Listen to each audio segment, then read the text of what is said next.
Hey everybody, welcome back to MacBooks 2007. Today we're going to be reviewing the last book in the Percy Jackson series, The Last Olympian. Let's get started.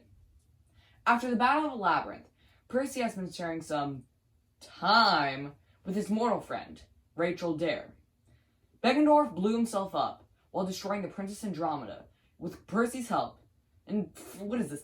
I think it's the 9th time that the ship is blown up. Anyways, after Beckendorf's death, Percy tells Chiron about the prophecy of the gods that involves him. At all the camps, things are going bad. Fights are breaking out between the Apollos and the Ares cabinet. A traitor is in the mist.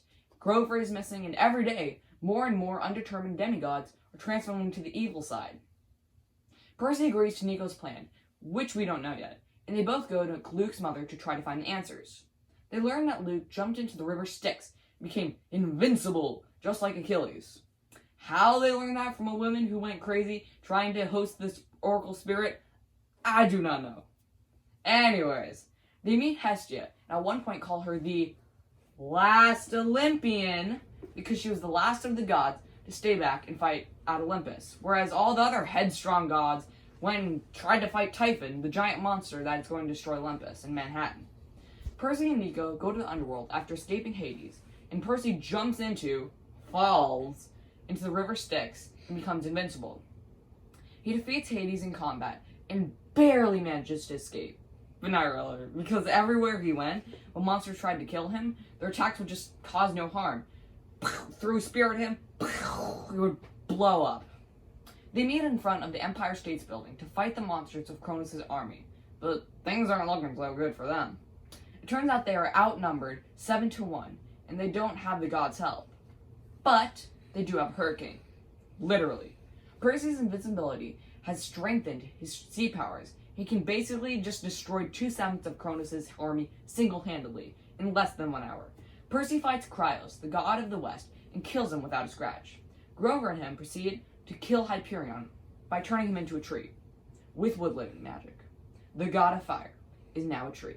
Anyways, they learn that Sylvia Collins, the daughter of Aphrodite, was the traitor, and after blowing herself up with Greek fire to kill all of Cronus' army, well, 3/7 of it, she's made a hero.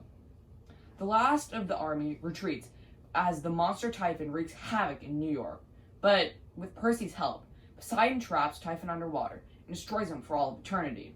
He and Percy manage to destroy Typhon, but in the end, it doesn't really matter. 1/7 of the army of Cronus is still remaining, and with that power, they manage to destroy half of Olympus. Percy and Annabeth destroy the foundation of the Empire State Building, dropping the entire thing right on Cronus' army, killing that rest of the 7th. Unfortunately, Kronos, in Luke's body, it's like a thing from Alien, like trying to take over people's body. It's creepy. Anyways, Kronos, in Luke's body, managed to get their way all the way up to the Mount Olympus. The gods aren't there, only Hestia is, and Hestia infuses Percy with the power of love and friendship. And I know it sounds cheesy, but really it was really sentimental, because after Luke kills himself by stabbing himself in the only non-vulnerable spot in his body, a point in his navicle in his back, he killed himself and Typhon. He's declared a hero. Unfortunately, that's not enough to stop Mount Olympus from being destroyed.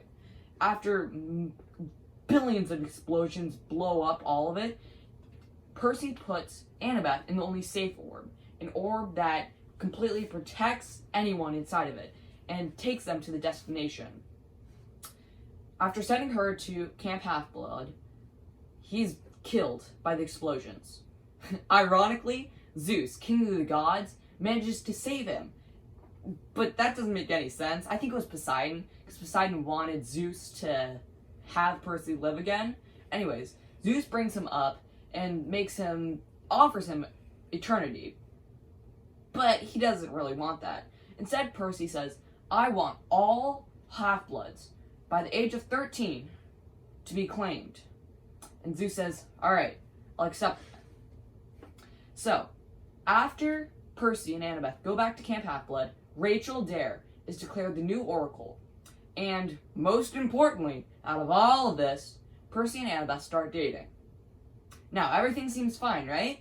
Well, you'll just have to see until I start reviewing my next series, The Heroes of Olympus. But, till then, I love this book. Best book ever. And remember my little comment about last review, about how the picture on the cover didn't describe it?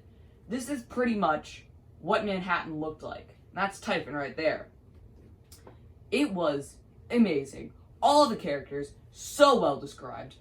I can't even tell you how much I love this book. It had mystery, and half the time, you didn't even know what Nico's plan with Percy was. But once you find him being immortal, not really, like invincible, you're like, what? That's crazy. Anyways, I give this book, ready for it, 10 out of 10 on the Macometer. I'll see you next time on MacBooks 2007.